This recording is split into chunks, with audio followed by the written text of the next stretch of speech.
We showed you these angry dogs kept caged night and day in a dark basement. Hidden camera video of thin and needy cats. We shared the stories of former volunteers and employees who described a lack of food, medicine, veterinary treatment, and basic care. We described the overwhelming odor of urine, waste, and filth. And we showed you image after image of what appeared to be ailing, sick, and diseased animals. Following our expose of Pet Rescue Inc., a so-called no-kill shelter in suburban Bloomingdale, the Illinois Department of Agriculture took action. It charged Pet Rescue with dozens of violations of the State Animal Welfare Act, enough to shut them down for good if proven true. The DuPage County State's Attorney also stepped in, filing 20 criminal charges against the shelter's proprietors, Dale Arman and Penny Horak. Since summer of 2007, there were 75 deaths there. That's a little inordinate amount, I would think. That is probable cause to get a search warrant. The village of Bloomingdale has been bombarded with still more complaints, resulting in Pet Rescue being cited with local code violations. McHenry County officials searched and inspected yet another pet-filled property of Arman and Horak and found dead animals and filthy conditions.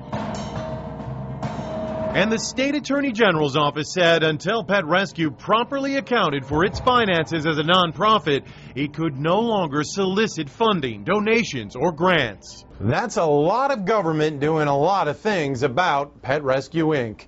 Yet nearly a year after our first report about the shelter aired, the wheels of justice are moving ever so slowly. Court dates have been delayed, appeals have been filed, and Pet Rescue continues to operate. This is unacceptable. Somebody needs to stop them. Former Pet Rescue Inc. workers are upset with what they say are either glaring oversights or downright incompetence on the part of the Department of Ag. Something's not right. Last year, for example, when we informed the official in charge of overseeing Pet Rescue's inspections that the shelter did not have running water, she told us we were wrong. In fact, I know there's running water. But that wasn't the case this past March when a state inspector brought in by Bloomingdale officials cited Pet Rescue with 9 water-related violations. The Illinois Department of Agriculture doesn't do its job in regulating the shelters that it licenses. This animal law attorney says the issue is far bigger than just Pet Rescue.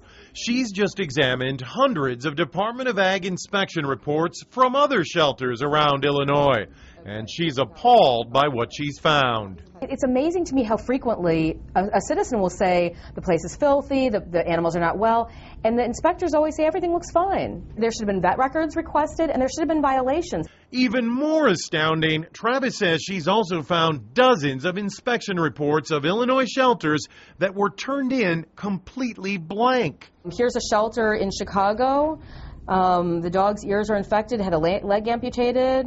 Blank. As for Pet Rescue Inc., it's now open only 1 day a week for just a few hours. Shelter insiders say the hundreds of animals here rarely ever see daylight. They're caged always. Yeah, and they grow old there. And some observers believe Arman and Horak are more interested in hoarding animals than providing them with new and loving homes. People that take on more animals than they can manage, that there might be an underlying medical or psychological issue. There's something wrong here. It's not the way a shelter should be run. In fact, just this week during a visit to Pet Rescue, 3 people sent in undercover by Fox Chicago were all told they were unsuitable candidates for a pet adoption, that not a single cat at the shelter was even available for adoption, and that they could only look at the animals through the shelter's outside windows. I make every attempt to get your side of the story every time I'm turned away. They're going to let the animals suffer till they die. That's the approach that Pet Rescue takes. There's something fundamentally flawed